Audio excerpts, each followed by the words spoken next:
Sambut Hari Raya Kuningan, umat Hindu melakukan persembahyangan di Pura Luhur Tanah Lot Tabanan. Ritual persembahyangan di atas batu karang ini menjadi daya tarik tersendiri bagi wisatawan. Libur panjang akhir pekan, objek wisata Tanah Lot dipadati wisatawan lokal maupun mancanegara. Dan kali ini, mereka beruntung karena bertepatan dengan persembahyangan menyambut Hari Raya Kuningan. Ritual peribadatan di pura yang berdiri di atas batu karang ini menjadi daya tarik bagi wisatawan. Karena tidak setiap hari mereka bisa temukan kegiatan keagamaan seperti ini. It's make me cry. I'm speechless. But it gives a kind of vibration that touch me also. So that's what it means for me.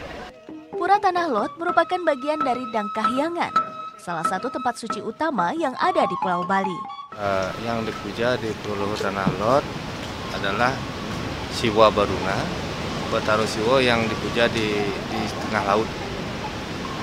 Terus yang Bringgih Saren Kaler, niko yang dipuja itu Dangyang Wijendro yang datang dari Jawa pada zaman Kerajaan Majapahit. Pura Tanah Lot dibangun pada abad ke-15 oleh seorang Brahmana yang melakukan penyebaran agama Hindu dari Pulau Jawa ke Pulau Bali.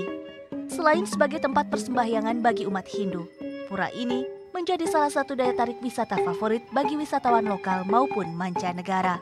Surya Sanjaya melaporkan untuk NET.